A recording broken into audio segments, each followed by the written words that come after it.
side here. Oh, I you can see see us, and look, Chantal like and Louise. I already favor and pulled get out me the a cup of book because I coffee know you're with going to do diesel. something like with this subject, with the bad girls throughout history. You're going to be doing something with bad girls, yeah? Yes, yes, yes, it's shiny. I'm here to cut for our seventh inning stretch. We need a little feistiness, and it's me. So that means we're going to be talking about all those girls that broke the mold, that changed the world by being bad, by being badasses, by doing the things they're not supposed to do. We're going to talk about ways to spot gender bias that you might not even notice. And Michelle, Native Graffiti, is going to be running the trivia portion and keeping shiny grounded out here. So it should be fun. Shiny grounded. Sounds Have you have awesome. you have you both ever joined a broadcast together? No, we have not. This is our first time. I wanted to do trivia, and so I knew the trivia master, Michelle, and saw Okay, her and said, let's "Hey, bring in Michelle, and then we Fantastic. can have like a 1 minute talk, and then we That'd can be hand awesome. over the mic to you guys. So Yeah. let's see. Michelle, come in. Oh, there she oh is, Michelle. Do I click myself in? Oh, okay. Oh yeah, there she is. Hi, Michelle. yeah, oh, I can't see Michelle. Where are you, Michelle? I can't see you. I can only see Revolution and Louise and Clint. Oh. I can't see Michelle. Do you have the show live? here. You're at the beach. Do you have the show live button?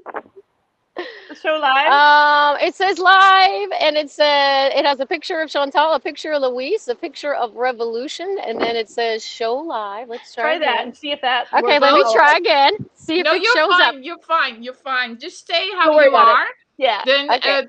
I don't think you will. Do you have to see each other, or you can just I like? guess we don't have to. We'll manage. I We'll can figure see it out. everything.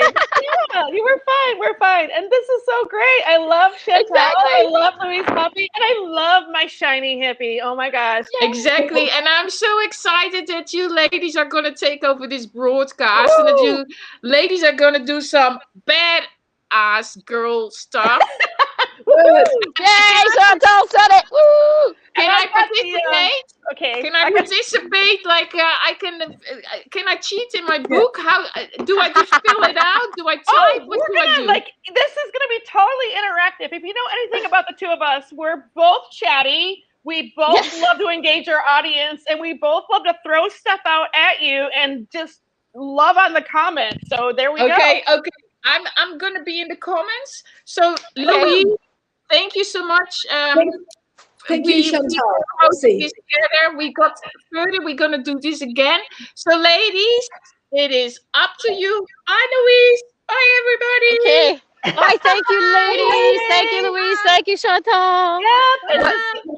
Have fun. What better intro? We had such a good intro. What better How acts do can we we get follow out? than that? Yeah, and just so You you know, can't I have leave. my broadcast You studio can never on the leave. beach, so I've got.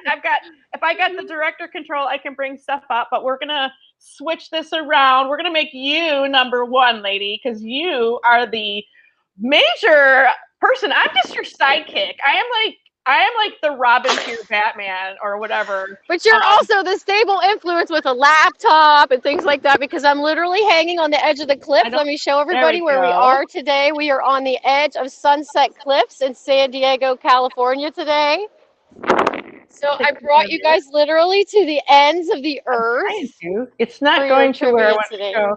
Sorry, give me a second. I cannot. Clicking on another thing so we can see just Michelle, you. it's because you're not director. Linda's here. I didn't think hey, so. Linda. Oh, gotcha. Hey, Mark. Okay, hey, Bobby. Okay. Right, so what's happening? Are we starting? Should I start? Go ahead and start, but she wants to show the view, so go ahead and make her bigger. I can't do it. Apparently, someone else has to do it. So if you can Leave make shiny her bigger. as it is, says Haps, or we won't see shiny full. Because I'm on portrait and I'm outside. I'm always the problem child. Because I'm always.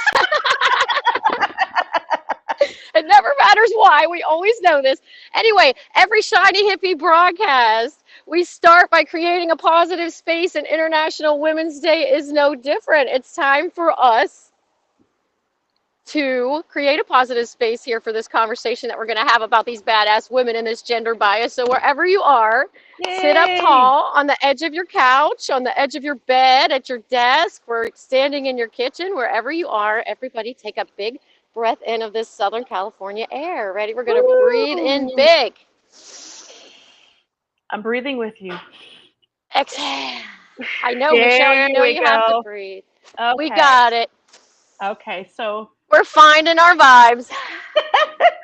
We have nice Cleveland air today. Our weather looks like about 60 degrees Fahrenheit. Oh, look at that view, you guys. This is amazing. I escaped Ohio for this. That's right. Michelle. Yes, I actually am girl. new to Ohio, so that we have the Ohio in common. We have some strong women from Ohio. Yes, we do. Woohoo! Okay, so let me start with, this is International Women's Day, and it's around the entire world.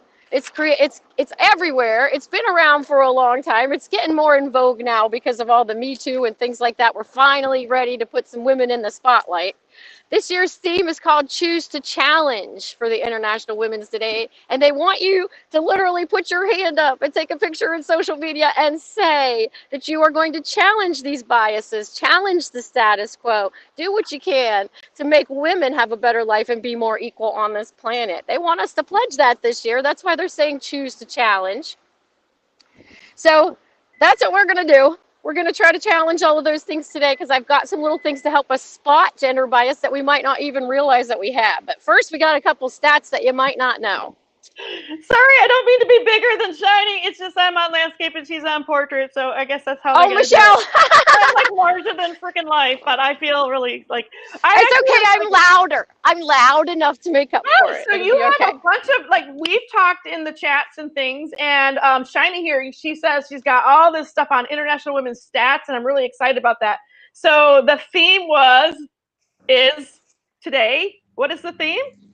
Choose to challenge. Choose to challenge. In other words, don't be that demure little lady in the corner. We're not those demure little ladies. I love it. I love it. And I think that's, perfect for both of us.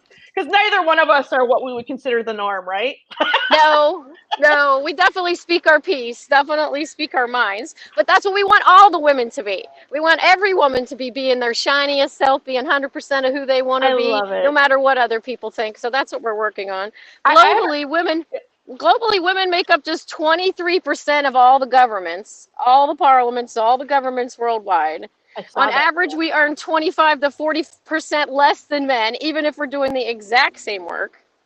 Mm-hmm. And across the world, over 60% of the people who can't read are women because they're not even getting the educational opportunities. So Michelle and I are going to bust down some of these walls, bust out some of this plain stuff we've been doing. We're going to talk about those women, those bad women people thought were bad at the time, but thank God they were, because what a better world we have for it. Oh, so good. Oh, so good. And by the way, I have a theme song for you. Every time I see you go live, you're going to, please forgive me, everybody, with the sound of my, voice, but shiny, happy hippies here to stay. She's got some really great stuff for us.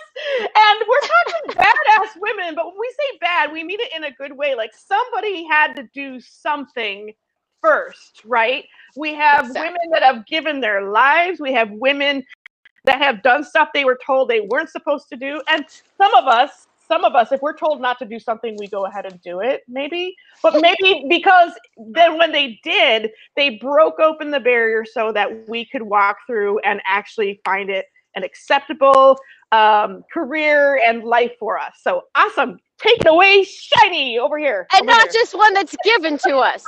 This is what this year is. We don't want one that's just given to us, that the guys say, here, you can have this piece of the pie. This is 2021, so we're going to go and find out our own pie and take our own pie. We're going to make it all ourselves and take it over.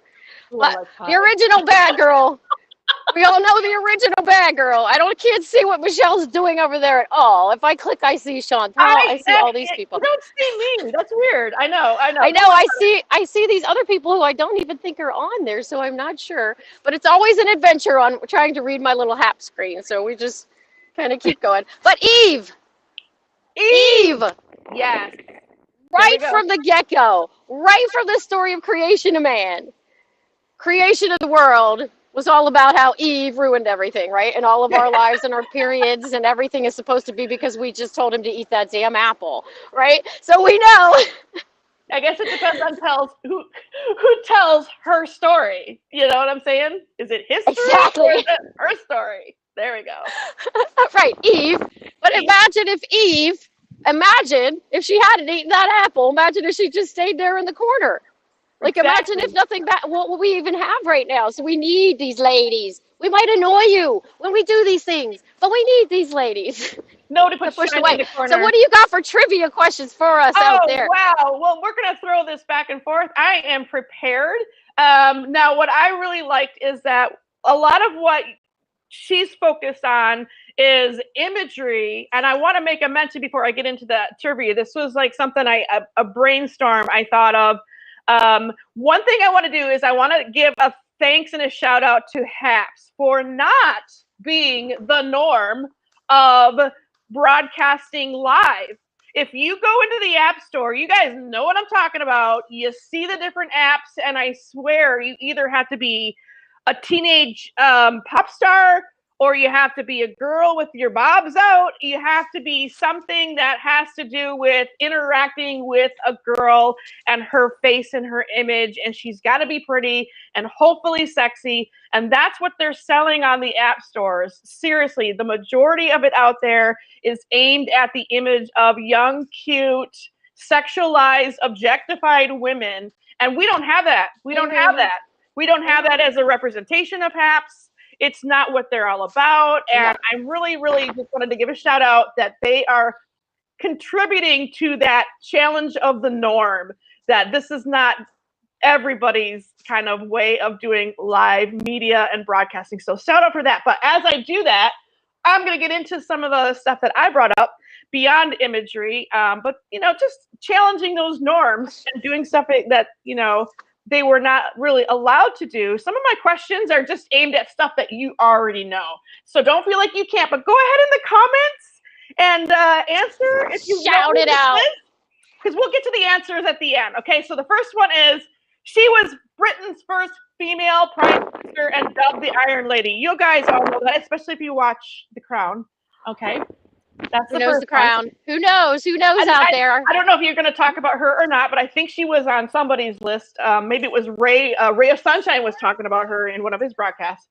The next one, born in 1412 at just 17. She was sent into battle by the future French King Charles VII. She's purported to have seen visions from God and was later burned at the stake. I think we know who she is, but she was just a teenager. Joan of Arc. Yeah, there we go. Joan of Arc, because she's the original badass. She didn't care that she was a girl. She was going to get it anyway. I love that. She had a mission and a purpose that surpassed what she was as a human even. Like, it was her spirit. It was like her relationship that was a spiritual forever relationship in her way of thinking of her creator and the God that she was about was more important than her own life and the fact that she was a teenage girl. Exactly. All right.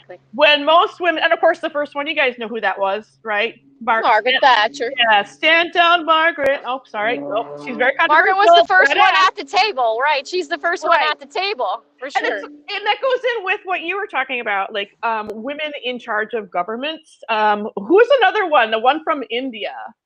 Do you have her on your list? I do not, because wait till you hear my badass lady. Okay. But I believe it's Indira Gandhi.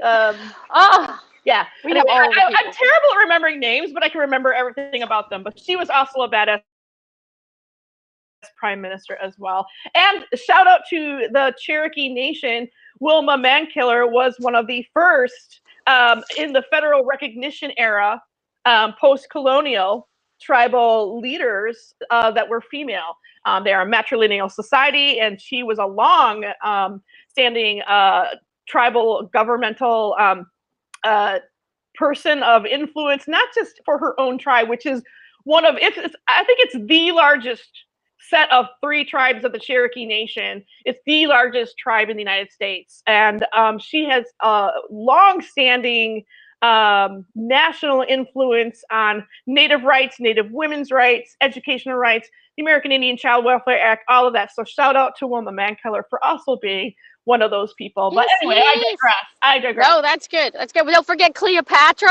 Oh, there we go. Can't forget Cleopatra. Yeah. Way back when. And you guys shout out in the comments if we're missing people, if we can't like remember She who they ruled are. Egypt, she conquered Caesar, she conquered Mark Antony, and she There looked it is. beautiful and had them carrying her around on a little portable throne while she did it. We know that's the way to do it if we're going to do it, right? Thank you, Indira Gandhi. Yes, man killer. Love that name. Yeah, well, you know, that's probably a proud thing to be.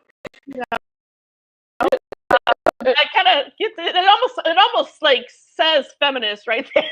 Exactly. Rhodey. Hello, Rhodey. There's a popular Native American folk singer from the 60s on into today. She's still very highly honored and known in Canada. I always say, this is my trivia question about her. I think I gave it to you when we were chatting. Her first name is like the vampire slayer, Buffy, and her last name is like the city that I'm from, Sault Ste. Marie. So St. Marie. So it's Buffy St. Marie. And I always like to call her the government slayer. Buffy the government slayer. There we go. So there we go. We like that. I like that. Oh, somebody put in Eleanor Roosevelt. Great. Oh, Eleanor Roosevelt. I read her autobiography. What a fascinating intellectual like powerhouse beyond just being the arm candy of the president. Also, wait, I'm losing my ears. She's losing her ears, people. She totally changed being what the First Lady of America was to do. She actually had she busted that role out the window because, you know, that whole seen not heard thing whenever Eleanor came to be just went right away, right? She's like, what? Yeah. You know? And even past after her husband died, still actively involved in the United Nations and all of the stuff that she's done. Well, Amelia Earhart, somebody threw that out. Amelia Earhart's a good one. Yep. Okay, I'm going to go back to a couple of my questions now. Okay. Let's see here. Okay, here's one. This one is, she is perhaps best known for her 1949 treatise, The Second Sex. The Second Sex. Who wrote The Second Sex, guys? A text that remains foundational to the contemporary feminist movement. So now I go from easy to like, I start out easy, but then we get into something that, not everybody may know that one. But I'll give you a hint. Hi, Molly. She's French. Her name is French. She's French. Her name is French. Who's the French lady that wrote The Second Sex?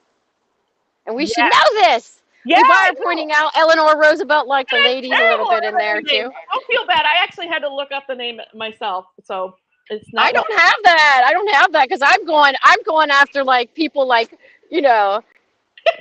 She's got the people that are like the ones that we will learn in school because they changed us in the respectable ways of breaking through that glass ceiling and things like that. Shadi's got Bonnie and Clyde. You know, Bonnie went on the thing. I got Elizabeth Taylor. You know, that is actually really key to like literature and now our movies and series, right? But what you have are icons. You have archetypes, and a lot of those archetypes were very masculine, and these women broke out the hero journey of the archetypes in their own way because they were women. So I love that. So it is Simone de Beauvoir. Simone de Beauvoir, of course. Oh my God, thank you. I have speech impediments and I'm terrible at pronouncing. I am hard at remembering names. Oh, Cher looked it up and I still missed it. Maya Angelou rocks, absolutely. Nobody, we want you to Google actually. If you don't know it, go and Google it. I throw out a lot of Native people that nobody knows because they didn't probably have a course where you went to college, and a lot of it is college course stuff. They don't even teach it in the grade schools.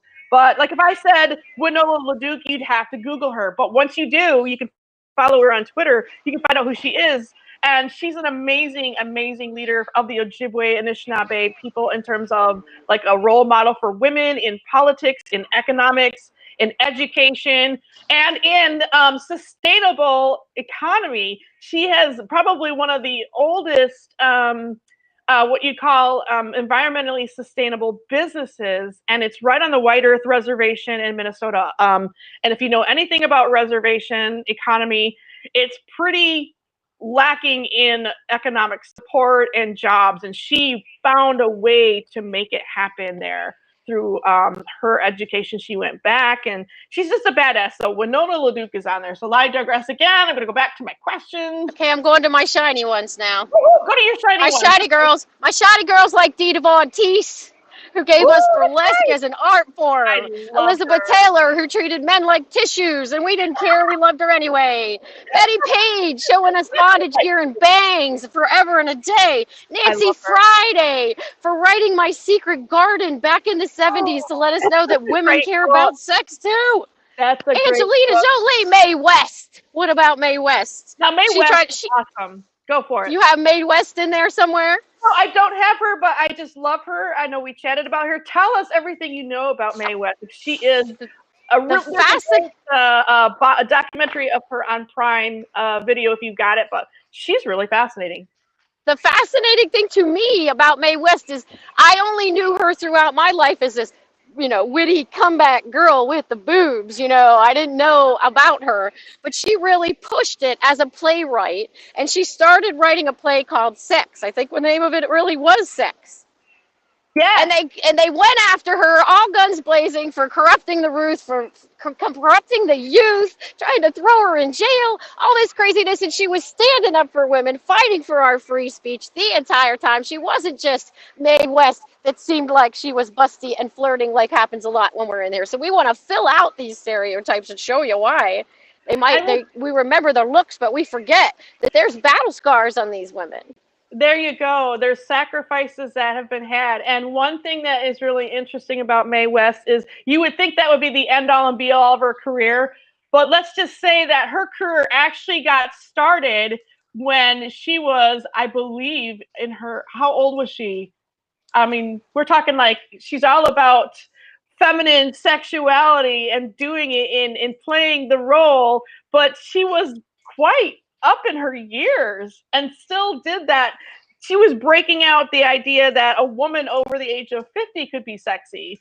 And I love that. Exactly. And the other thing about her was that it actually improved her career. All the bad ass press she got, actually she overcame. Kept her alive, kept her going. Yeah, exactly. Kept it going. Pam Grier, Foxy Brown, Pam Grier, she's showing us right now at 70 whatever, she's still foxy. It doesn't matter, your age doesn't matter. They want we have to always consider the source. Young women are beautiful, old women are beautiful, every woman in between is beautiful, everyone has good characteristics. And what is beautiful? We're trying to get out of that male focused lens that makes us think that we need the prime baby making meat or whatever they want to call it, right? Or the plasticky boobs or whatever. Or to try to change those stereotypes. Exactly. Or limiting it to a male heterosexual predominantly Asian idea of what is beautiful. Angela Davis. All right. Absolutely. Oh no, Angela Davis. You got Dolly Parton doing her bits in there too. People. Talk about Angela Davis.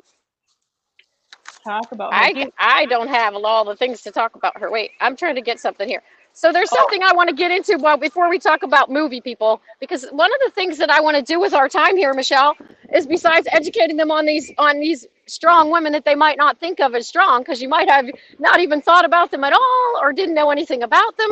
But I also want us to start looking at the women how we are portrayed in the media altogether. So we have lists of all the great female roles.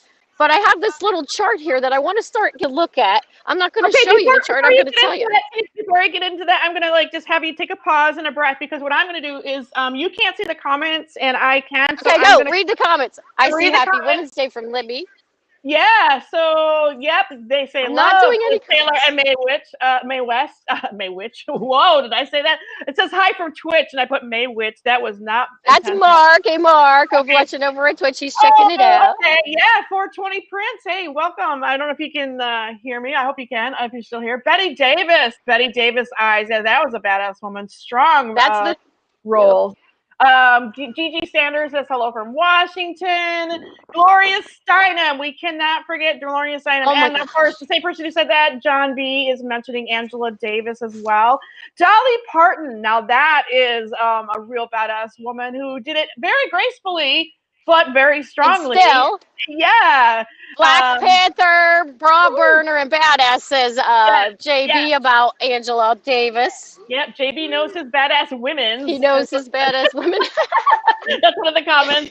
Oh, All I'm trying to point out here, Michelle, all I want to point out is I want you to look at all these women that we're talking about that break the rules and how they're breaking them. Like, what exactly is it that's broken? What is it that's stepped out of place? And it's often their appearance. It's often their role that they assume, because a lot of times it's seen as a masculine role or a sexually assertive role, or are they just moms and teachers, and are they just, what are the roles? Are the women even talking to each other and engaging with each other in this movie, or are they just eye candy on the side? What kind of behavior are those women observing? Are they having the same level of dialogue and character development with the ladies that you're seeing in the show, or are they there as just little junk poke signs or in the corner? So there's lots of things about gender bias that sneak in with these ladies, that if we look at what it is that they broke, what the rules were that they broke, it basically comes down to that. And you can use that same analysis in your life, all these different things, because if it's coming down to someone defining your role for you, or what they think you should look like, or what they think you should be doing, right? That's the roles we're trying to break, because we want you to be your own shiny self.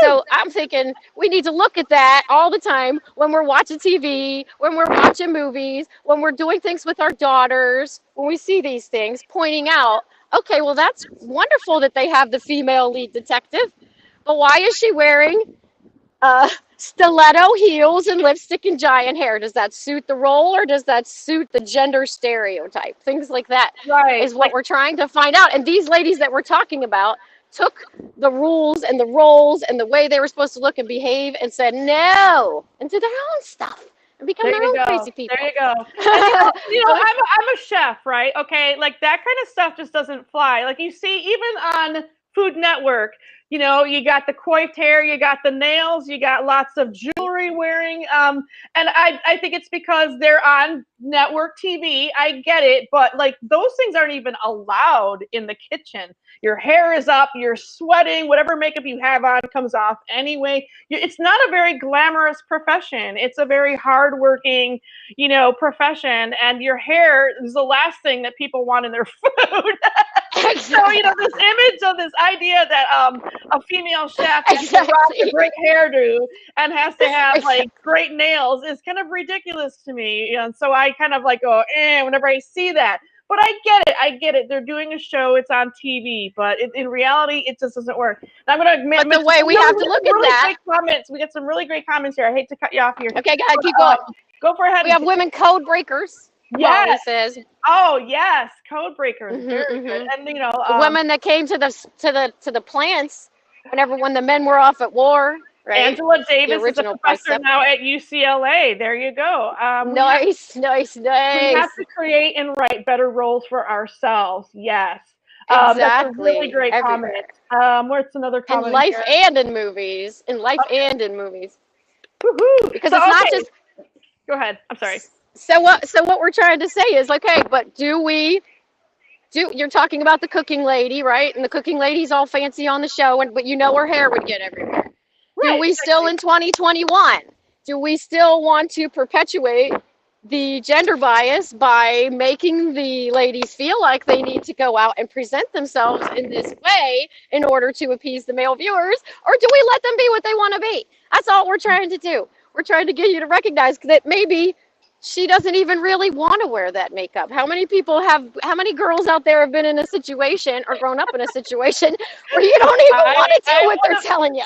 I am one of those ladies. I mean, I am in a profession that is predominantly male. Women who cook are home cooks, that's unacceptable. Betty Crocker, that's unacceptable. Writing a little cookbook and having that kind of show seems acceptable. But when you're actually in an industrial strength kitchen and you're doing the chef and things, I'm telling you, women have to fight for a position of respect that we can equally be as good or seen as a professional with the technique. The difference between, I always say the difference between art and craft is that craft is predominantly women-based arts.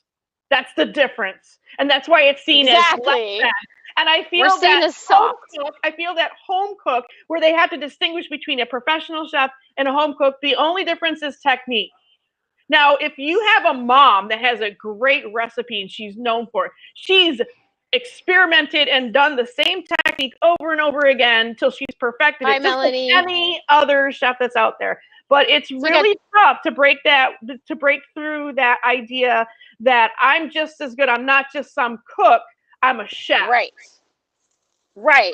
Women are often seen as we are supposed to be in the caretaking roles, or our skills are luck and not skill, like with the culinary role. Like she's seen as cooking, like she's a mom that went and got a cook job and is showing off instead of like a chef from France where we watched growing up on TV. You know what I mean? We assign that to the women. That's what we're trying to point out, Michelle and I. We've made it that way. Shirley Chisholm, oh my gosh, yes. Who else do we have here? Mae Jemison, Barbara Walters. Oh my gosh, Barbara Walters. I love Barbara Walters. Hi, Alexis. I love my queer girl, shaved head, fluffy dress, petite coat, wearing steel stop your face boots. I defy my role. Yes, you do. Alexis just puts it right on the point. She goes, I'm a home cook, and it's okay to be proud to be a home cook. It's okay to be a chef. What I'm saying is there's literally, it seems like in the view out there that how it is one is less than and not the same. That's what bothers me. Like there's like a person who does craft are probably just as skilled an artisan as anyone who does what would be considered the classical arts, which tend to be also very male dominated. So I like that women can break free from that and still like show what they can do, show their skill, you know, and take that genre over and make it there. So I love that. What I meant with the cooking thing too is that, you know, it's kind of this thing where women have to prove themselves on a different set of playing grounds. You have to prove yourself and prove yourself and prove yourself. So a man that's cooking, he might be cooking a meal the same as you, Alexis, and the same as you on a format, and they say, oh my God, he's brilliant, he's so talented, he's a chef, you know. But when Alexis is doing it, she's described as reliable, home cook, hardworking, nurturing. You see what I'm saying? Like, it's all what we are putting our slant on it over and over again. All because of their gender. That's the gender bias. Right, because it's like if you're looking through a kaleidoscope, it's not that we're doing everything laser focused wrong. It's that our whole kaleidoscope is shaped this way, right? Our whole kaleidoscope. I'm reading some of these comments here. Women have to let more confidence. Yes. Well, if you notice, like the sort of Chef Ramsay, and I'm not picking on him, although he's the obvious one. You know, it's like he's almost, it's like because he's so aggressive and so passionate, and he swears and all this stuff, and people go at what he says, that he's actually rewarded for that behavior. If I were to do that kind of shit, I'd be up for a reprimand. You see what I'm saying? For us, we should be demure, or else we're difficult, right? If we're not being mild and quiet or whatever, we're seen as difficult. A man can boast and say, I'm the best, I'm the one. A woman does that, and it's viewed totally differently. So that's where we're trying to change it out. Like imagine if the authoritarian chef yelling at everybody was a woman. What words do you think they would be using to describe? Would they all be thinking, oh my God, she is so smart, I value her advice, even though she's barking at me like a terrible, mean person and makes me cry? No, they'd probably be like, oh my gosh, she doesn't know what she's talking about, and wouldn't want to do it. So we're just trying to view. I've been told that I was too direct, but then what I say is in those responses, I'm like, look, we're in a kitchen, we got stuff to do. I do say please and thank you. You know, I'm respectful. But I basically have to sometimes, in my position, I have no choice. I have to tell people what to do so they can get it done in a very fast way. And I don't do it in a mean way. I don't raise my voice, But I could be seen as being not kind and all that kind of stuff.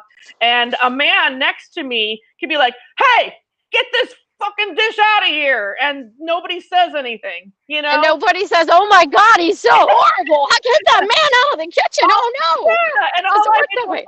I like, "Hey, order up! Who's got number 22? Let's go! Let's go! Let's go!" I mean, that's seen as bitchy sometimes. Exactly. Standing up for yourself as a woman is often seen as threatening, right? Just standing up for your own self. I love that. I'm a G-rated food broadcaster. Are you making cut? What's happening in Alexis's world down here? Are you being rude, Alexis? I don't think so. I think it's cute. See, Ramsay has a program in the UK to show women that they can be awesome in the kitchen. He found most of the chefs applying to him have been male. Exactly, because they. That makes sense. I love it. But it's often invisible or threatening. Stay in the background, right? Or don't boast, right? The men boast, but women are self-serving if they do that. Oh, or I get her. I get her comment. I get her comment. Go. She's like, compared to me, she's like, I'm rated G compared to Mr. Ramsay. Seriously, like, you know. Oh yes, Alexis does not scream and yell at people at all. No, could you imagine? I don't know. It might be fun, Alexis. You could try.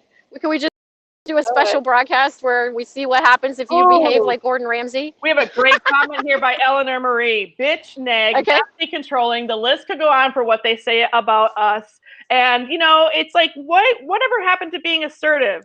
Whatever happened to being confident? We like to, on days like this, praise, oh, I'm all about strong women. I'm all about their confidence and their assertiveness. And, wow, they're just so badass. But then when we actually do it, they're just like, ooh, I don't like you. You're mean. You're nasty. You're blah, blah, blah, blah, blah. You know, there is all of that going on. So we're also about a 30. We're also seen like we have to be perfect all the time, right? Like if we're not perfect, it's seen like we're out of control. We don't know what's happening. Oh my goodness, like it's chaos if we're not perfect all the time. If we might have to ask a question or something. Like there's a lot of different ways. Like anger, like you were saying with anger.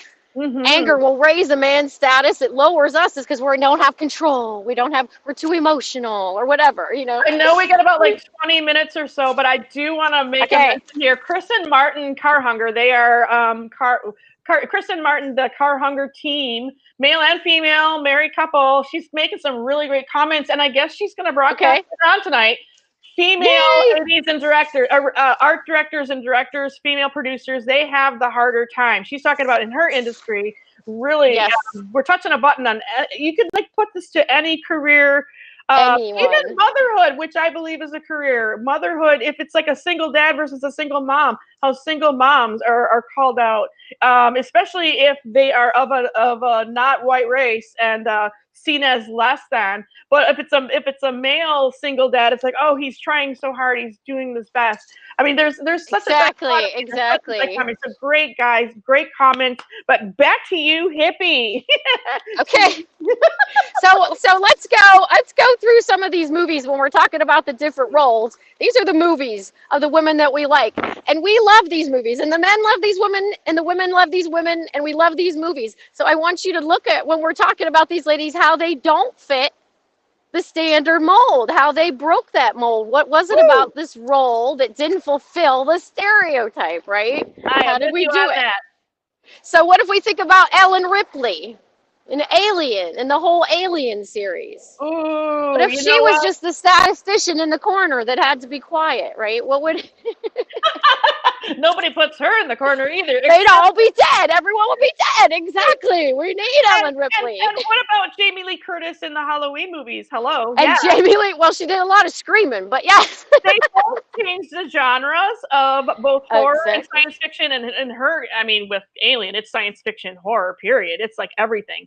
Some of the first people to die are the dudes, not the people. You know, they have that joke about like people in space. It's usually like, you know, the dudes are out doing all the stuff, and you know, anyway. Who do we have from space? We had all the women from the Hidden Figures movie that already broke all of their stereotypes by saying no, they were going to do whatever they want and be smart because they were smart. We have Tess McGill. Remember in the 80s, Working Girl. Remember how Oh, Working yeah. Girl was such a big deal? That movie even was a big deal because the Working Girl back then was a big deal. Do you know, like my mom having a job when I was growing up was like, oh, she has a job. Oh my God. She's a single woman. Oh my God. Like all of these things that we take for granted. You watch the movie Working Girl and then you remember, oh my goodness, look at all they have to go through with their, while they have tons of hairspray, tons of makeup, high heels, fashion, all this. Yeah. And if I'm not mistaken, it was during a time where people were wondering if women could have it all, they could do it all. Like it was such a stress, and it was like pitting women against women Thank at you. sometimes with that like whole argument of like, oh, stay-at-home mom versus a working mom. You know, I mean, all of that stuff. Like trying to make room for all kinds of moms was really a challenge. Carrie Fisher rose above the additions to make Princess Leia stronger than life.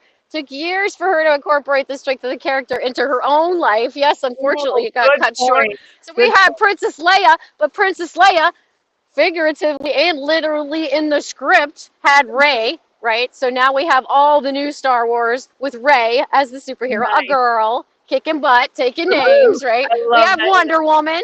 We had the old Wonder Woman who kicked butt, but she was just all like, da-da-da. We have the new Wonder Woman who's going to take them out, right? She's gonna take 'em out. I got some trivia fun fact on that. Who brought Okay. back in the day, in the early part where it was Action Comics, before there was Marvel, before there was DC, there was Action Comics. And that's when they introduced, in sort of like the World War II era, Wonder Woman as a comic book strip. But somebody in the 70s, a feminist, who I think we might have mentioned, or somebody mentioned to her in the comments, actually brought back Wonder Woman for girls to have as an image in comic books. Who was that? Who was the woman who brought back Wonder Woman in the 70s? Gloria Steinem. It was Gloria Steinem! Yay! So I just wanted to throw that out there. But yes, I love Gloria Steinem. 9 to 5 was a couple people were thinking of 9 to 5. I was 9 thinking to of 5. Yep, Girl. exactly. That's why we. How about young girls? We had Cher from Clueless. We had Legally Blonde. We had Elle Woods taking down Law School on Legally Blonde, right? Right. Yeah, that was a good one. We had Erin Brockovich taking on The System. We had Charlize Theron being the Mad Max. Oh, there's Mad Max. Norma Ray. I said Mad Max. That's a restaurant. Norma Ray, that was a really outstanding role, and that was actually Princess Leia. Just D was the who is it? Is it Gloria. Yes. Sally Field played Norma Ray, and it was a true life story, and it really changed her own career because before that she was the flying nun, she was Gidget, Right. The little teeny bopper idol and all that stuff. But then here she is taken seriously as an actress in Norma Ray and like getting Oscars and getting better roles in Hollywood and all of that kind of stuff. Sally Field, yeah, there we go. How about Sarah Connor? How about Terminator 2? Who can forget Sarah Connor? In Terminator 2, no one could have those arms. Those arms were killer arms for men or women. Those were just arms perfected. She was so strong, taking out baddies from the future and the present. Somebody mentioned Jane Fonda China Syndrome. That's a good movie. Yeah. Jane Fonda tried to change the world. No one is infallible, but no one has put herself out for longer and more and louder than Jane Fonda. Mistakes or no. And I'm going to just throw this out. It's not a question to answer, but it's something to ponder. There's a lot of buzz in Hollywood. Since we're talking about movies in Hollywood, there's a lot of buzz that there should just be an actor category for everyone. Like not actors and actresses. Think about it, yeah. But see, I'm a shiny girl and I love awards, so I'm inclined to think there should just be more awards. There you go. Maybe you make it the best role instead of the best this, some way for more people to be recognized, and then it's not such an obvious thing when they're all from the same racial makeup. You know what I mean? If we spread it out.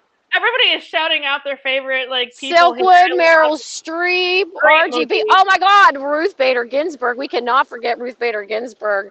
I also loved Katharine Hepburn wearing pants. Remember how she wore pants? She refused to do all of the things. She was an inspiration to Shiny. I love all the time. We have Elastigirl now. We have our own animated heroine. Elastigirl is the one that kicks butt and had her own Pixar movie. We have Hermione. And then isn't it on the CG series or one of those TV series, Batgirl, breaking norms there? Which one? Batgirl. Yes, Yeah, Batgirl is doing. Yes. She's the first like real prominent LGBTQ character in the DC universe to have their own series and all of that. So I think that's Speaking awesome. of the Girl, LGBT, don't forget we have Tallulah Banks. We didn't say her. She's real. So Tallulah Banks bringing that all to the some forefront. questions now. I'm going to ask you some questions. Okay. We've got about 15 minutes, so we're going to have to Okay. wrap up in about 10. We got 10 minutes to talk and maybe a 5-minute wrap up. But you Okay. had gender bias scenarios. Have you been reading? Yes. Could you read some of that stuff off? Let's go back to that because we've been talking, guys. Just to wrap up for those just joining you, and thank you for all the great comments and interaction with us. I love it. I love it. Wouldn't women be just pushed aside by the white male academy members, locked out of all the wars? Yeah, that's why it's such a controversy. It's like the good, bad, and the ugly about it. But it's just a question to throw out there, like what people think about it. I love it. It's a great comment in response. But international women, we went over some statistics about women. We have the theme about challenging the norms, and I know Shiny's got lots to say about that. And that's why she formed this whole thing about bad women actors doing what they had to do to break those norms and challenge them. Ellen, yes, somebody says Ellen. Oh, Ellen took a hit for Ellen, everybody. Yes, yep. we forgot Ellen. Women, movie heroes, TV imagery. We're talking a lot about body image in there, and I know Carter has a lot to do with that. I can't wait to see what she's going to broadcast tonight, talking about body imagery and specifically what we're talking about in film and TV and stereotypes. Gender bias on the job, but let's talk about that. Let's go back to that gender bias scenario. I love what you had. I don't know if you had a chance to share all of it, but I want to make sure you get everything in that you can possibly do. Well, I just had some scenarios that come up in like regular everyday life that you might not think of, you know, that they just skate by us like the status quo. You know, we just accept it as it is. Like, how about if a woman is saying, anytime I'm out of the office for an off-site meeting or I'm out for the day, I'm always asked which kid is sick or is it another school holiday, because every time she's out of the office, it's determined that she must be with her kids, right? You know or what? if she wants to work late, and they say, what about your kids? They don't say anything to the man about him working late. Same thing. That's actually kind of sad because there's at least in Germany, they recognize that men are also important to the family structure and the children and the raising of the children. So they give family leave to men to take care of children. They open that up, and I think that's not done here in the United States. But I have another one. What happens when you get pregnant? I've actually got pregnant on the job and was asked if I was planning on returning or staying home with my child. Like, I never approached them and said, this is what my plan is. So many people assume once you have kids, you don't want promotions. They assume you don't want to travel for work, even though you might want to travel for work. They assume everything that you're doing then is geared towards children and not towards your career. And when I did get back to work, they were not assigning me stuff out in the field. It was like I was stuck in the office. And I'm like, man, when I was 5 months pregnant, you didn't have any problem having me go hike up a big hill, a big mountain kind of thing to go look at Patrick and to do a story on. And I was 5 months pregnant. But now that I have a baby, I can't leave the office. What is going on here? It doesn't make any sense. And I think that unless we bring these things to the forefront, people will just think it's the norm and not even notice. Because you might not even think of it. You might not think that it's offensive as a man to say, oh, is one of your kids sick when you're out of the office? Or, oh, I just assumed you wouldn't want to participate in that meeting. Or I just, those things. But that's the kind of things that we have to point out. Do you know there are women who even pretend like they don't have kids?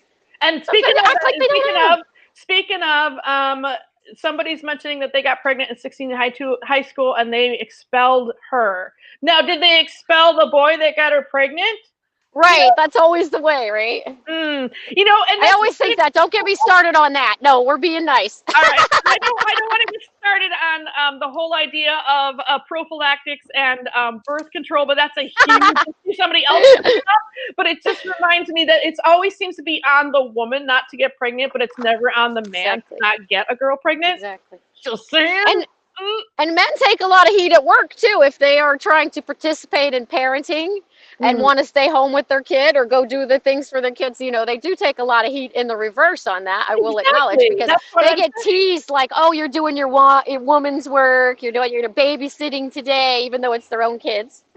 You know? Well, and then if they work with their wife about like doing, like if they actually have a relationship where they kind of co-parent or they co-this and that Exactly. around the house, they're seen as, well, I'm not going to say it, but they're seen as, under the control of their wife.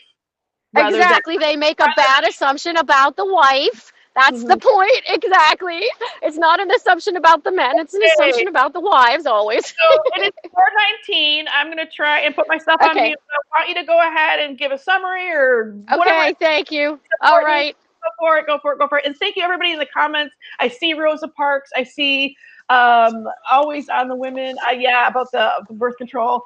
But so then the side story of the person who said about being pregnant, it was Eleanor. She said, but I homeschooled myself and bust my studies, and I got an actual diploma before I had my son. So actual diploma, 3 weeks. Good job. Good job. Tap those biceps. This is why Shiny does that. My biceps may be lame right now, but I've been big for 4 years on Periscope about tapping that bicep when you do something good. Be proud of yourself, even if it's a teeny tiny thing or a life-changing thing or anywhere in between. We got to celebrate all of that and recognize your strengths. I love doing this broadcast with you. You are such a ray of sunshine, literally, in California. I have sunshine coming here in Ohio. Come back to Ohio and visit sometime. I'll be here. John took 6 weeks off of it when his baby daughter was born. I know you did. You were such a good dad. Did you catch shit from the firefighters for doing it, JB, or did they like it? I'm curious if JB got it. He was a first responder, saving us all, fireman for a million years. So I'm curious if they teased him. Getting math. Oh, you know what? Math and science. Someone says about the United States as a STEM. Yes, you got to study those things. You got to become capitalist. Don't assume that you have to be a teacher because they say so. And nothing wrong with being a teacher. I'm just saying, don't assume anything. You can do whatever you want. So many women in rock that said, there's women in rock. I didn't even get to that, but I love. You didn't even do the women in rock. What about Joan Jett? What about Stevie Nicks? What about Janis Joplin?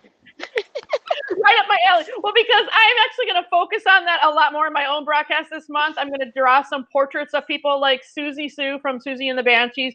And one of the reasons why they're in that in the begin with is they are definitely breaking down the stereotype that women can actually play instruments. They can rock as hard as the men. And also, they did not want to be that stereotype. They said no. I want to do something very creative and different. I don't want to just stay at home with the kids. I'm sorry, but I've got more to offer in life. And they did it through a very male-dominated industry in music. So, and a lot of them, not everyone, but a lot of them do it without, showing their body and making it about their body. It's about their actual music and their musicianship. So, but there's a lot of tension. I still feel even today that women who perform music have to show their body as part of it. And it does seem like what Annie Lennox did and Billie Eilish doesn't, and Billie Eilish is kicking ass and she wears great big giant things. So it's happening. The changes are coming. Yeah, and the controversy could be a lot of feminists embrace Madonna, for example, because she took what was given her, the sexualized objectifying of her body, and she changed herself into this sort of chameleon and created feminist characters out of that imagery. Now, did she do it right? Did she do it wrong? She didn't give a shit. She just did it. And so I want to read this. I want to read this from Dean. I am not sure if I'm a house husband, kept man, boy toy, or just a bum, but I'm thankful for my wife for keeping me for 30 years. So he gets to tap his bicep for recognizing that he has a wonderful wife. Look at all the monikers that we give men. Like, we're not, when we say gender bias, we're talking about all genders, the entire spectrum.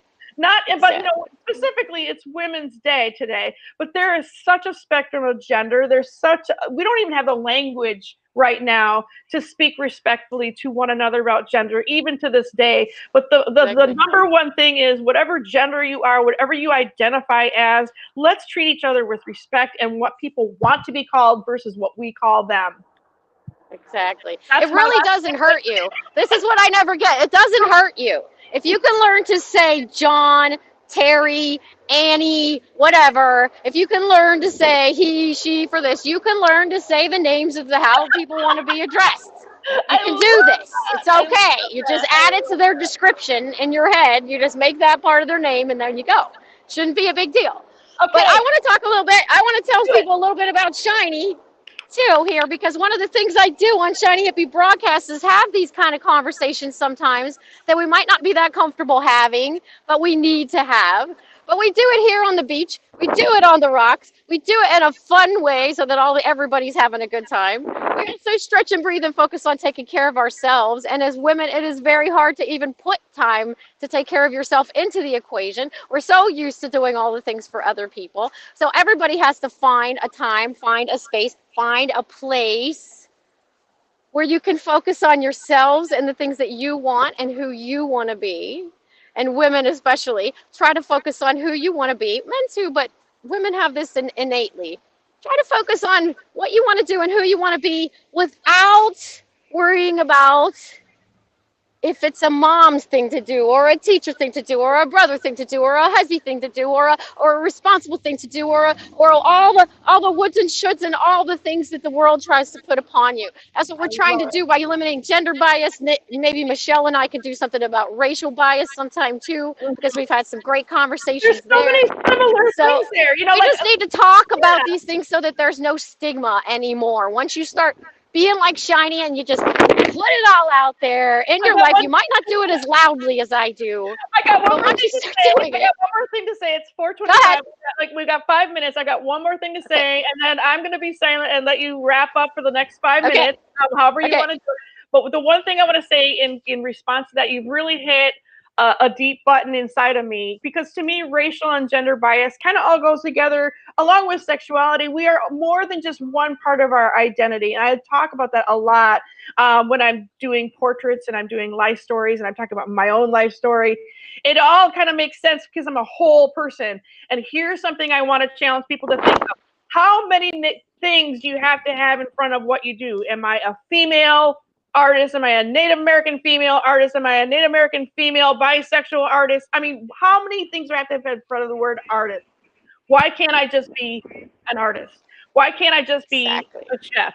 So thank you so much for doing this with me, and I'm doing this with you. I hope I was a good co-host. I hope that you were great. Thank you so much for coming to play with me today and helping spread the conversation, spread the word, and bringing your trivia to us. I appreciate it so much. I love it. Eleanor goes, I'm an Eleanor, all caps. Yay, Eleanor! She's named after Strong Lady. She's ready. Thank you, Louise. Thank you. I have no idea who's up next, but I'm just going to listen to you and learn from the Shiny. So Shiny Happy Hippie made me happy today with her Shiny everything. Thank you, Eleanor. Thank you so much. Thank you, Michelle. Thank you. I do have to tell me if you're off. I don't know. I can't tell. 3 minutes. Just keep going until somebody Okay, so here's what we got to do, guys. We got 3 minutes to get our groove on. We got to get out here in a positive space. We got to greet the rest of this day in a positive way.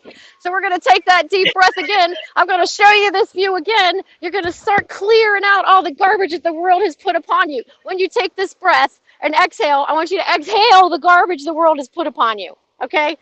Wherever you are, however you're watching, all the garbage the world has put upon you. Let's take a big breath into this California sunshine. And exhale all the crap. Oh, man, you just ha. Do it again. You got to get it out. Okay. Arms up. Woo-hoo. You got it. I'm in a chair, so I'm just going to do a chair yoga. Oh, I love this. Let's take a look around. Oh, you do awesome. Let's take a look around, and I always close with a quote. So let's take a look around. By the way, I want you to follow Shiny Hippie, all of you who haven't followed me before. We have fun from the beach. We have great conversations. Give me a follow. Come on back. We usually have music, but I'm being a good girl today because we're here on Haps. So let me show you around, everybody. And Shiny, while you're showing everybody around, I want to welcome JJ Walsh and welcome back Louise Poppy. You guys, Louise and JJ. I got my red Thank you guys so much. I have red framed glasses. We could have been the trifecta of the primary colors. Louise in her blue specs. And JJ, it's so nice to meet you. I don't know who you are. It's good to see you. Hey, so All right, here's nice my to quote. meet you guys. Good Are job. we ready? Sorry I jumped in a little bit early. Wasn't That's sure fine. how it was working. It's actually Let me get the 4:29. quote. This is a great segue. Oh, she's got a quote. She's got a quote. A wise girl knows Marilyn Monroe, people. a smart Marilyn girl Monroe knows. What was the last part of it? A wise girl knows. says a wise girl knows her limits. A smart girl knows she has none. That's the way we were to think about it. Marilyn Monroe could do it. We could do it. So that was That's Shiny awesome. Hippie and Native Graffiti. I am Michelle Alexander, and I Hi, do guys. portraits. I'm definitely going to rock out some badass women portraits this month.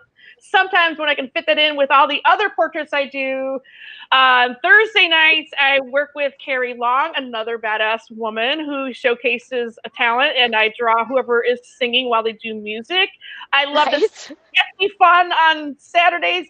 And I'm a part of a group of people who are music heads because I am a former punk rock musician. So Awesome. we love to Awesome. talk about music and those kind of things. And we're actually going to talk tomorrow night. I believe we're going to have the music head talking. We're going to talk about badass women in music. Talk to you guys soon. Have a beautiful, happy International Women's Day, women. Ladies, have fun. I'm out. Bye-bye. Thanks for joining Bye, me on this ladies. leg of my healing journey, guys. Have a beautiful day. Bye. Thanks for letting me make your day more shiny. Never have to slow down at work. Instant messaging writing mistake-free. Oh, I'm big. Hi, good morning, Hi, everyone. Jolie. How are you? Hi, Louise. How you doing? Good. I changed my glasses because I know you have a spectacular collection of glasses, and I thought, oh, it's time. I do. time I'm to wearing my change. favorite orange ones today. Good. So, Fantastic. yeah, for Louise, I know you've been on the broadcast before. Should I just introduce myself a little bit? Yeah. We're just going to chat. Maybe somebody else is going to come on and have a talk to us. But you're the number one host here. But I just want to say welcome and thank you for coming on to HAPS. And you've got such an interesting background. I'm sure everybody wants to hear from you. And you can tell us a little bit about living in Japan and sustainability. And I haven't met Joy yet, but next visit to Japan, it's definitely a date. So, well, Louise, I'll give I it over appreciate to your you. support so much for getting me onto HAPS, but also for getting me on to Buy Me a Coffee and other ways to develop my guiding in Japan during this pandemic time. So I really appreciate all your support and guidance. Thank you so much. Yeah. Oh, that's fantastic. Yeah, no, there's lots of really good platforms, and it's really good for our energy because, being involved in tourism, we don't want to lose our mojo, and that's the big thing. So it's great to be able to put the energy into other things. Yeah. Thanks, Wendy. Yeah.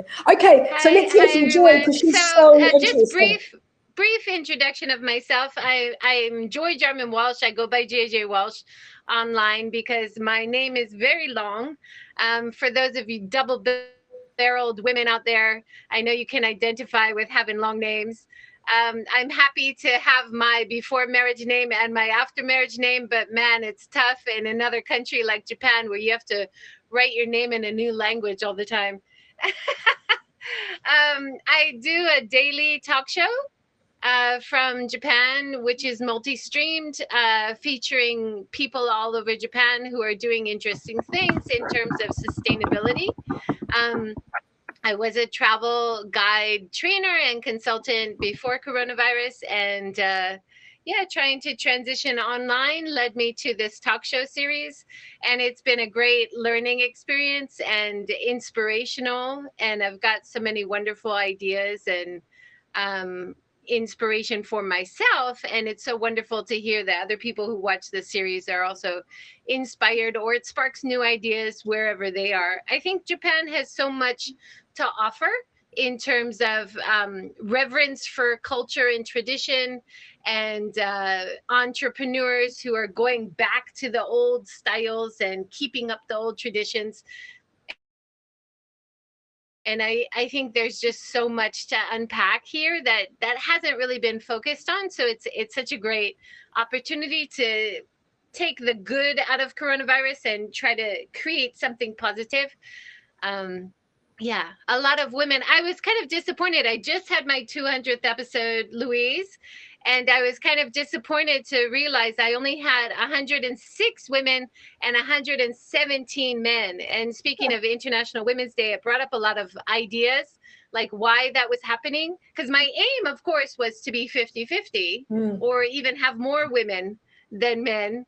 But, you know, that it's not that bad of a balance, but of course in terms of sustainability as well, I need to be looking for how to improve on that, how to get better next time. But Yeah. you know what, it's probably a common thing around the world, is that a lot of the women that I go to and say, would you like to be a guest on the show, they actually say no, or I'm not ready, or you know, maybe next month, or maybe once I write a book. And I think this is a common problem for many of us women, that we are our biggest critics, right? And we often self-edit and say, we're not ready, I'm not ready, I'm not good enough, right? And we need to just put ourselves out there, I think, a little bit more. And so I really appreciate the women who've joined in my talk show series and really put themselves out there, start new companies. Japan has really horrendous rankings in terms of gender equality around the world. I know New Zealand, Louise, in contrast, I have one of my favorite memories. I was racing triathlon for many years in Japan, and a New Zealand female coach came over with a junior athlete to join one of the races.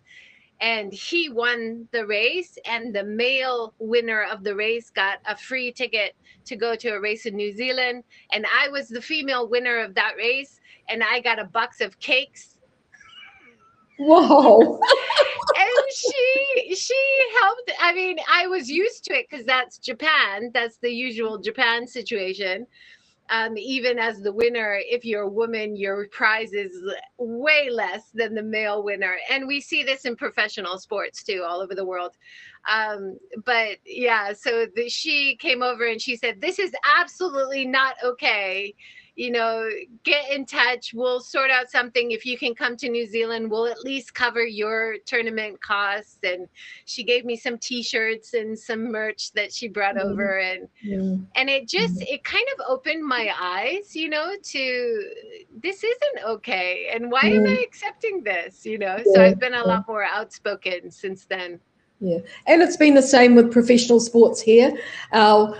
The men's rugby team earns millions of dollars a year. The women's rugby team is just beginning to come up there in terms of the money, but it's not equal yet by any means. And even the amount of publicity, the men get far more publicity than the women do.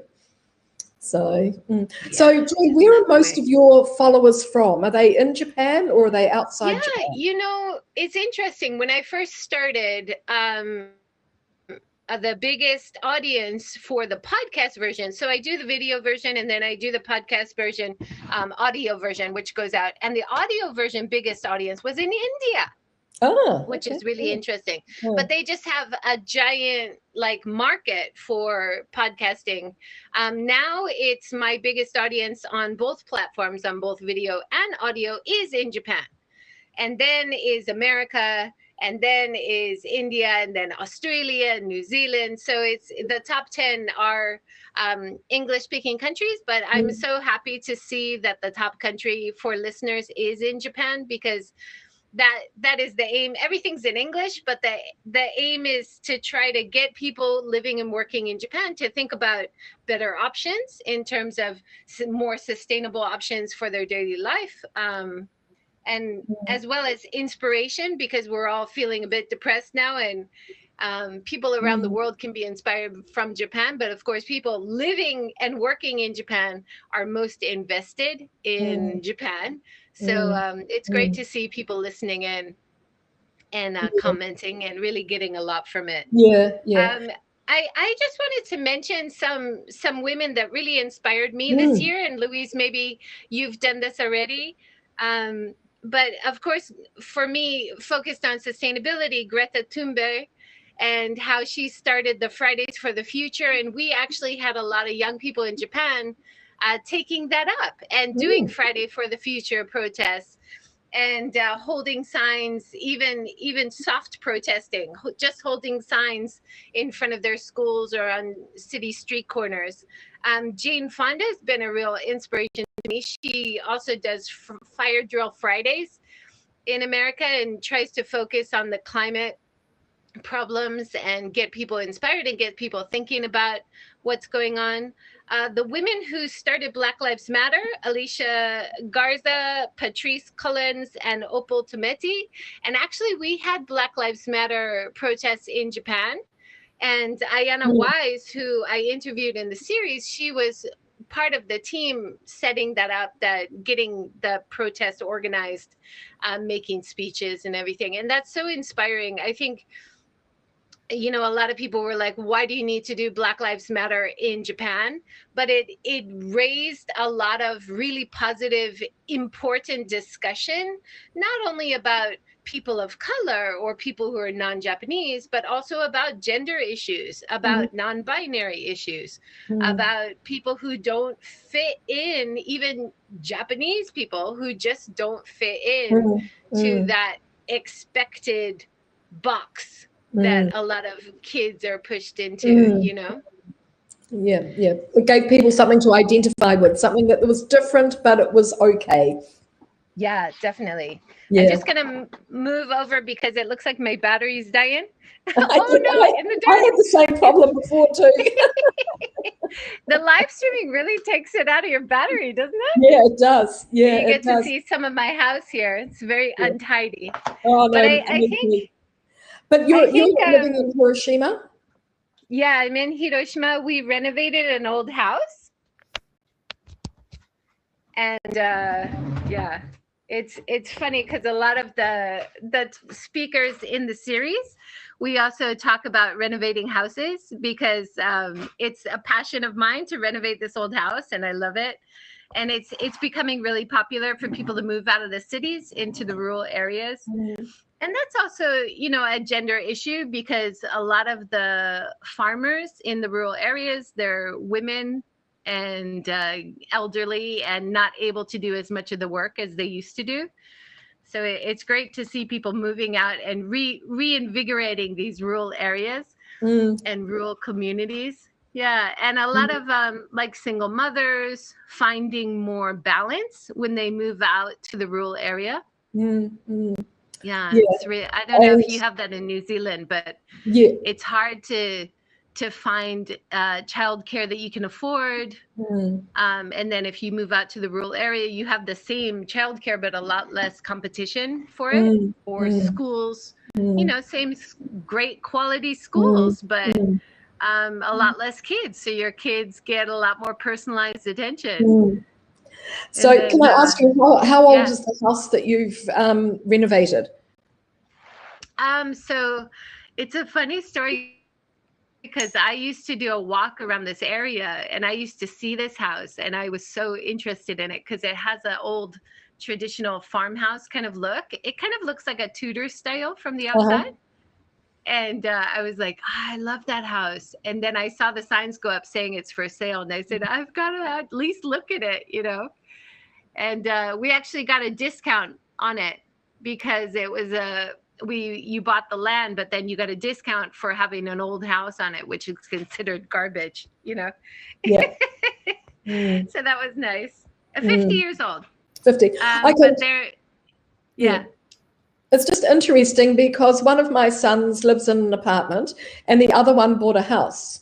And or they were both able, one bought the apartment and one bought the house. And it's one of those little, it's like a cookie cutter house, but each one's a little bit different.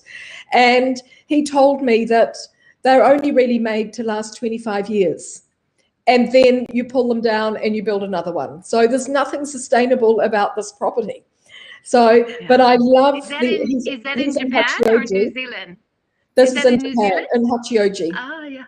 And I love Hachioji because it's a little bit countryside and you're walking around and it does have these beautiful old houses as well.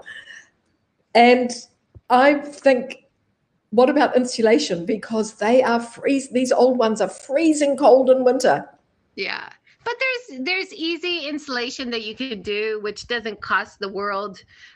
We ended up remodeling ours and spending a lot less than people who had new builds. And then if you have an old house, you can actually do a lot better. Let me move to the other area. It looks like my internet is not good over here. Sorry, a lot of movement. Yeah, but we saved a lot of money. We had bigger land space, so we could keep bigger space inside the house. So I like that because we you could have a garden, relaxed. The new builds have more space restrictions. Sorry. So you have a garden outside, Joy, I'm sure. Yeah, I can show you. Oh. So I've rescued these kitties. Yes. And we have a little garden out there. Nice. They like to watch the birds. You just missed the blossoming ume tree. Oh, gorgeous. Now, ume is another great thing which I want to mention because it's actually connected to gender equality in Japan. Ume is the Japanese plum. And a lot of housewives actually make their own umeshu. Have you ever heard of umeshu, Louise? It's my favorite drink. I've got a bottle in my fridge right now. I love umeshu. Yeah. Oh, yeah. wow. So a lot of, people in Japan aren't allowed to make their own alcohol, but because they're just adding fruit to alcohol they buy in the store and making I have a friend in New Zealand that makes it, and she provides me umeboshi and ume, and she makes miso paste as well. So so I have my own little supply. Yeah. So definitely, supporting local farmers, supporting, people who make their own products in Japan is such a gender issue as well as a sustainability issue, of course. And we know that if you support women, then you're supporting kids. If you support women, you're supporting more of the community because they feed it right back. Much more than, if you give a man a pay rise, he might not feed it back quite as much. And that's definitely true in Japan. I was talking to a guy yesterday who was talking about the history of home design. And we had a great discussion about how the home is actually the domain of the women.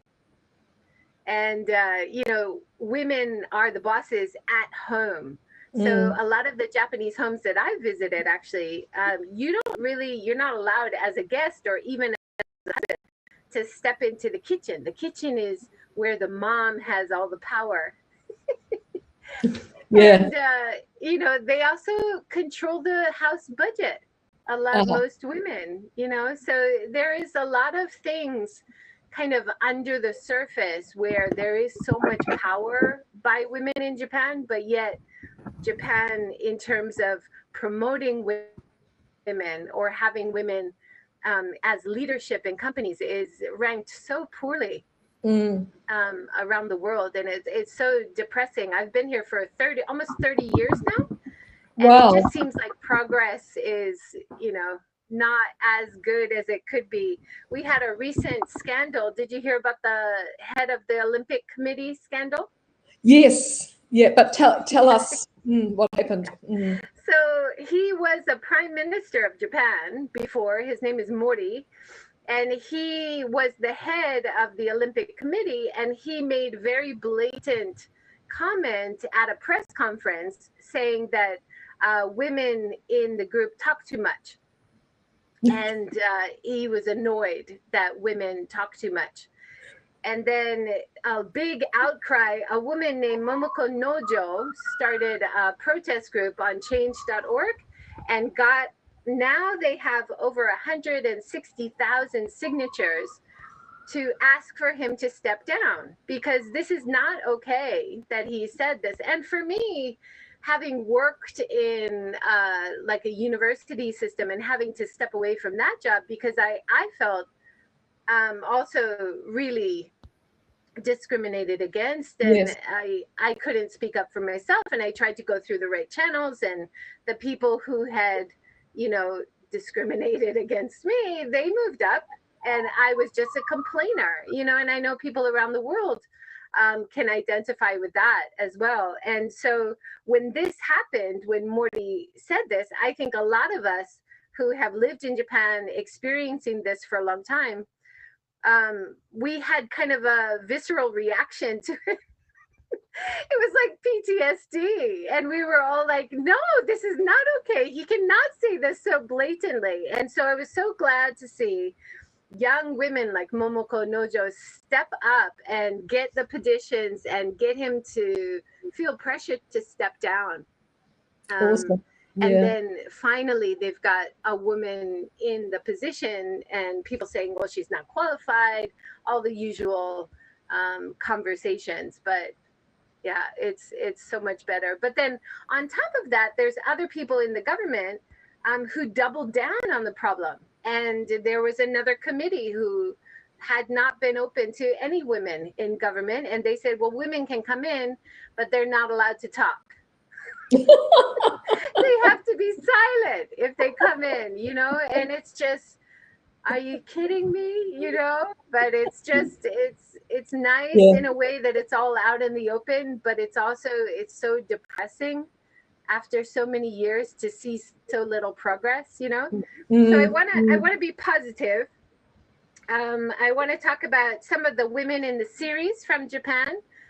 Just mention their names. Yan Fan, she came from Silicon Valley in the States, and she started a great coding training program here. Melanie Brock from Australia has been such a great influence on women empowerment. She started a great series last year called Celebrating Women of Japan, and trying to get rid of the manel. Louise, you know what the manel? So the all male panel, it's called the manel. Oh, the manel. That's quite clever. I hadn't heard that before. Yeah, the manel. So Yan Fan and Ann Kiltzer and Melanie Brock and I were always trying to promote women in Japan who can be on these panels, because whenever we see a manel, it's just gut-wrenching. Is there no women about this topic that you could have asked to be on, you know? Even sometimes gender issues or women's issues, and you'll have an all-male panel. It's just, it's so depressing. So unless we have some kind of soft pressure even from the public or some kind of regulation, some kind of quota. I know people hate the word quota, but when we look around the world, like countries like Sweden, when they created the quota 50-50 in government, they were able to do it, right? They were able to create that system, and everybody said, even in Sweden, people were saying, oh, you're not going to find people qualified enough. But they did. You know, if you have a quota and you have to fill it, you will find people qualified enough. So I think Japan just kind of needs to step it up a little bit. You've visited Japan before, Louise? I haven't lived in Japan, no. I usually come to Japan for about 4 months a year. So, but I've been coming to Japan since 1983. So I came to Japan the year that Tokyo Disneyland opened. And then I came again the following year and went back to Tokyo Disneyland. And then 10 years later, we brought our 2 sons back to Japan. And we went to the 10-year anniversary or celebration of Tokyo Disneyland opening. So I've got that early connection, and I have been again since as well.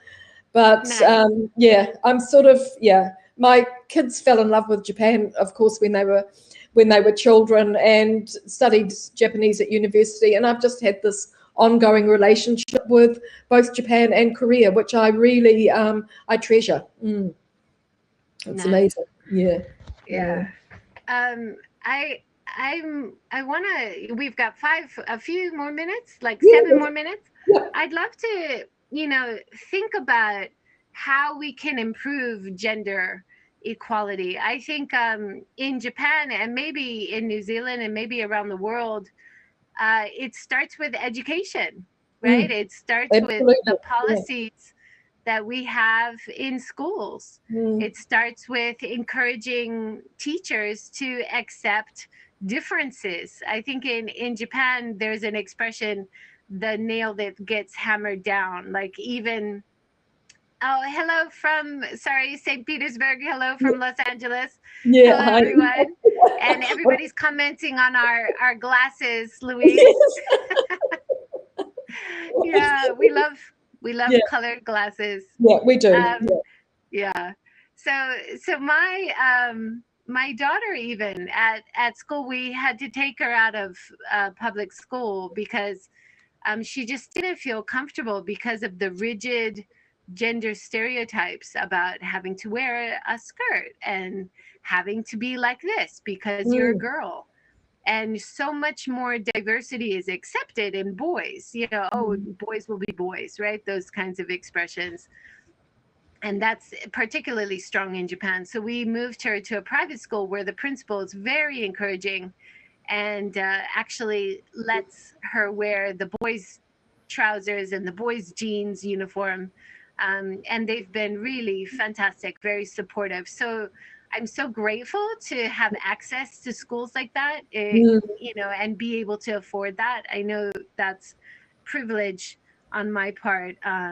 But I always encourage other girls and, other girls in families that we know in Japan to ask. Even asking is like the first important step, right?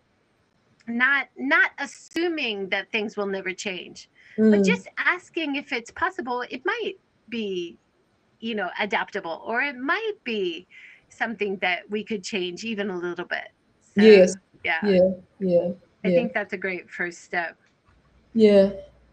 There's a nice comment here from Dimmy, who's in Queensland. She says there's a great Japanese woman here in Australia. Her Facebook and Instagram handle is Sumiko Photography. Do you know her? She empowers women through her photography.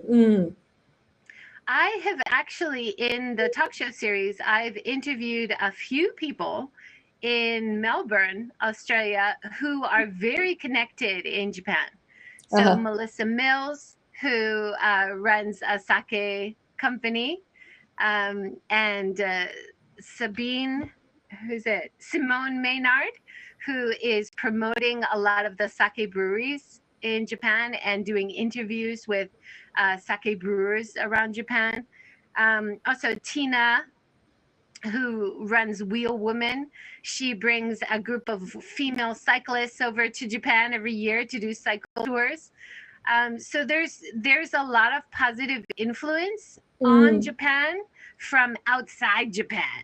Definitely, right? And now with the lack of inbound tourism, I think we're seeing less traction in terms of moving towards more sustainable policies, more gender diversity, because we don't have tourists here.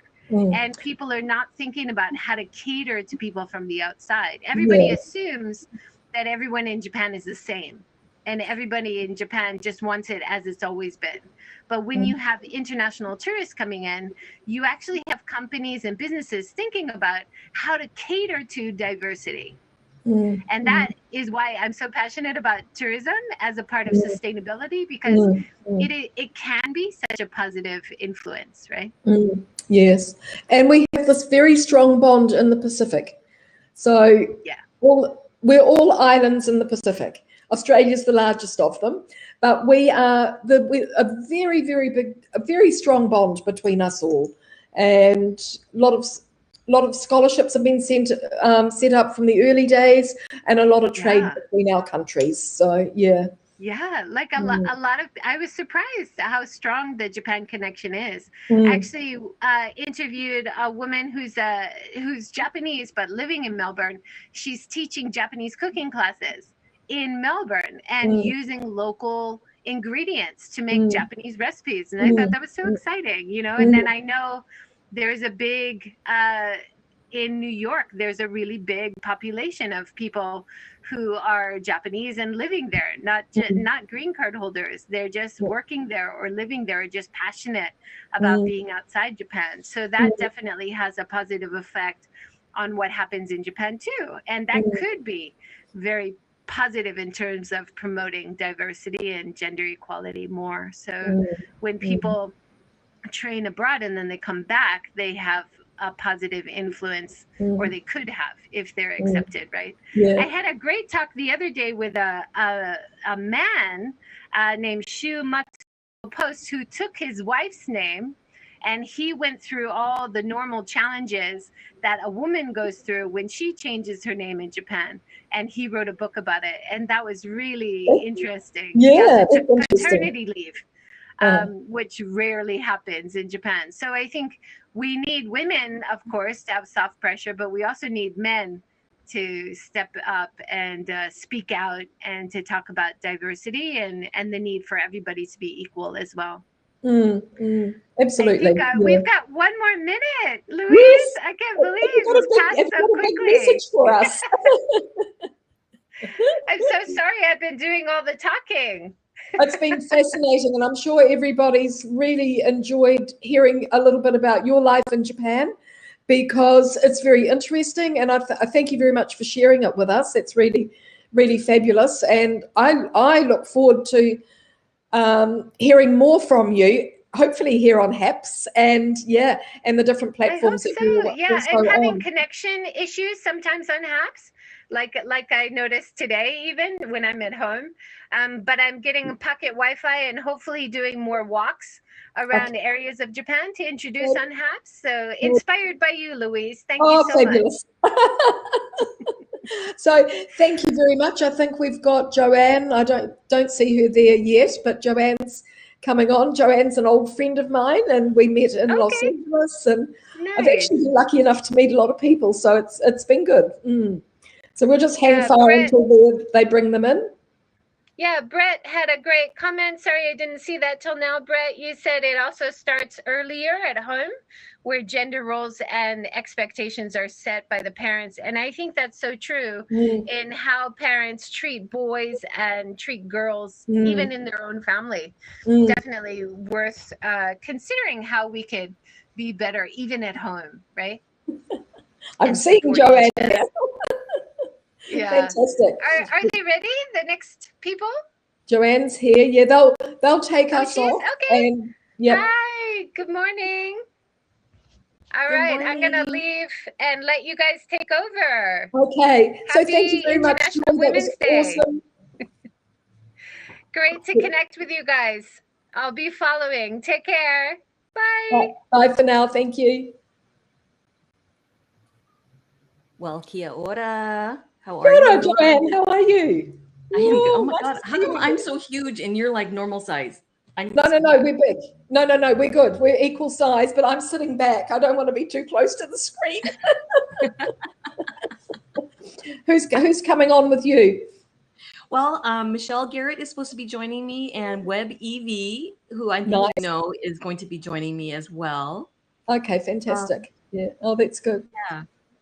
So really, how come I'm so large and you're so like normal? No, because I think you're looking for. I'm sitting back and you're up at the screen like this. I'm not. I'm like back. Okay, maybe back a little bit. Oh, maybe I'm on the number one screen. Maybe. I'm not sure. Yeah. I don't know. Hi, Nina. Okay, sorry. Fantastic. So let's see. We're going to be inviting Web EV. Yes. Michelle's coming in. I gotta put this information in for Peter. There. Okay. The same size on your screen. Yeah, Joy. Yeah. Oh, really? Awesome. So we are the same size on your screen, huh? I don't know. Done. Here we go. So as soon as you can take me out, as soon as the others in, I'm going to take a little break now, everybody. I've got to go out for my lunch, but I'll be back after lunch and I'll catch up on the replay. This has been a fantastic. Well, it's morning for me. It's 11 a.m. I've been up since 5. Oh my goodness! Wait, 5? Which time? 5 a.m. Your time? My time. Yeah. Oh my goodness. So so this has been fantastic. Thanks, Haps. Thanks everybody that's been on. It's been awesome. So you just take me off when you're ready. I'm okay. Hold on a second. Let's see. Okay, she's on. So perfect. Hi, Evie. Hello. How's everybody doing? Happy International Women's Day. Yes, welcome and happy International Women's Day to everybody out there in internet land. I wanted to introduce my cohort, Web Evie. Evie, come out and tell everybody who you are. Hi, everybody. I'm Evie Tidy Like a Hot Toddy, professional cheerleader, future best-selling novelist. Current, you know what? I'm not really sure what I'm doing currently. I've got a lot of things going on, but I am a grad student at Tulane. How's everybody doing? Everybody is doing good. I just jumped on myself. It's been like a marathon here on HAPS. And if you didn't know, and if you're watching on Facebook or Twitter or Twitch or YouTube or any of and HAPS TV, this is a collaboration of many, many women broadcasters and some men actually as well. And we're coming to celebrate International Women's Day on all platforms. Like, I think I might have missed a few. Which ones are you broadcasting to, Evie? I'm Facebook, my personal, and another one, and Twitch, Twitter, Periscope, all the ones they let me do too. I pushed it to. So it's a very cool thing. It's a very cool thing. We can reach so many different people and just empower so many women around the world. So I don't know, like it's kind of like a free for all, our little conversation that we're going to be having today. I think Michelle was supposed to be joining us. So in the meantime, it's just going to be you and me. Yeah, right now I am cleaning out all of my task manager stuff so the quality's better. So we have Dimity here. Hi, Dimity. Hi, Yassine. Hi, Christine. Oh my goodness. All these people that are here in the audience. Wendy, sorry. So I get so excited when I get to go live with you, Evie. So it's kind of like overtaking like the whole. I know. Same. So are you in LA or are you in Hawaii? I am in Hawaii right now. So it is about 12 noon my time. What time is it over where you're at? It's 5 p.m. Oh, it's a little That's bit. not bad. You're just 2 more hours that way. Yeah. Hi, Linda. Hello, everybody. So I actually kind of, before I came on here, got a little thing in my email because, it's because it is International Women's Day. Everybody and their mother are emailing facts and information and cool stories about International Women's Day. Mm-hmm. And I thought I would give you a little quiz and see how much you knew. How do you feel about that? Let's do it. And for you all that are watching in the audience too, we want you to participate as well. And type in the comments either below or to the side, depending on where you are watching from or, what device you are watching from, or what platform, whatever. Type in there too, because this is a totally interactive broadcast. Okay, are you ready, Evie? Yes, ma'am. Okay. What year did International Women's Day begin? Let me just take a guess and say 1971. Okay. I'm going to let other people guess too. You guys have about 15 seconds. I wish I had the Jeopardy music going. There we go. Are you serious? Where are all our guesses? Here they are. So Carrie's thinking 1776. Wow. I so want to cheat and Google it. You cannot. I know. I'm not. Okay. So, I will tell you exactly what it is. Let me pull it up. It is 1911. Whoa. Can you believe that? Okay, I'm going to give you a little blurb about it. The first IWD was held in 1911, celebrated in Austria, Denmark, Germany, and Switzerland on March 19th. Wait, March 19th? What? I don't understand here. By over 1 million people. Official events in the inaugural celebration championed women's rights to vote, work, and hold public office while denouncing discrimination, the organization reports. Tragically, less than 1 week later, the Triangle Shirtwaist Factory fire claimed the lives of over 140 working women in New York City. The disaster awareness of labor laws in the U.S. and unjust working conditions, further fueling IWD's mission in the years that followed. Now, I don't understand why in this little blurb of information, why it says March 19th when today is March 8th. So it's well, and maybe one of your questions will tell us why they moved it. You're so smart. It might not. Okay.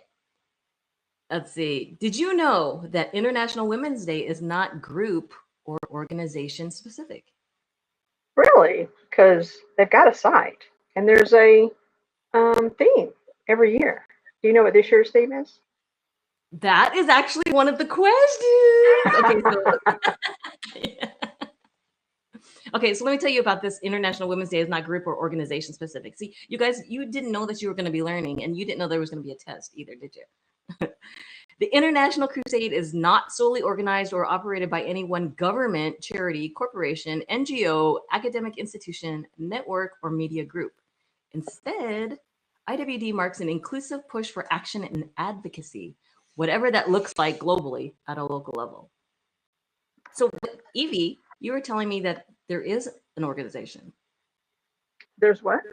You said there was an organization that was running this thing. Well, there's a website, because you can go to the website and you can see what the theme is and get information and social media stuff. I mean, there's all kinds of stuff. So I don't know. Is that fake news then?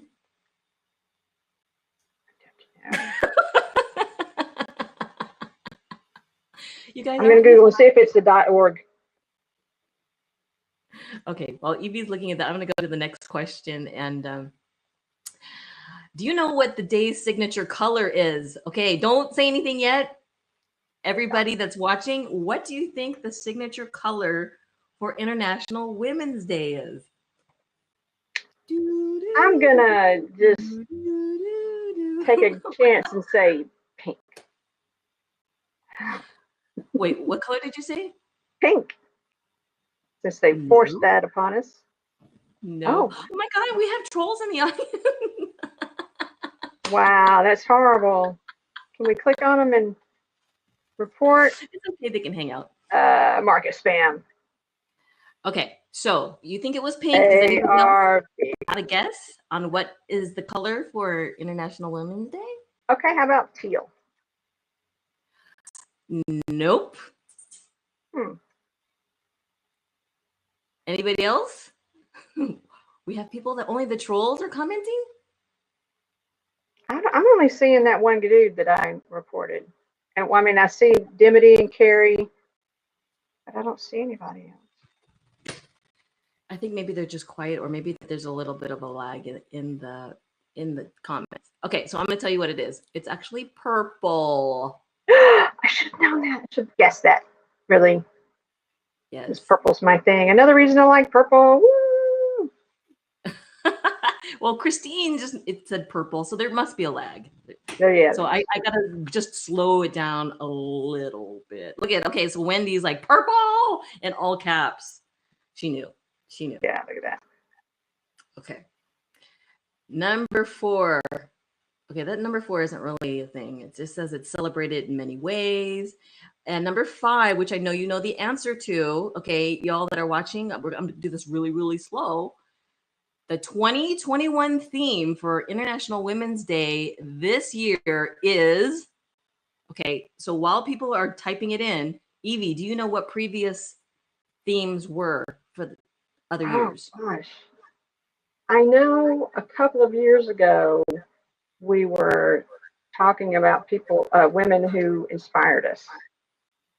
But no, I don't know what the specific themes were. Well, why you brought that up, I would like to know who are some women that have inspired you, whether it's in the internet space or if it's an author or if it's somebody in pop culture.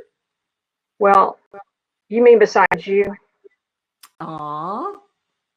That's so sweet. Let's see. Okay, well, wait. Evie, we have can we a pause request to restart this while they restart the server, because there is here. I'm ready to go. And all right, let's see if that's better. Back.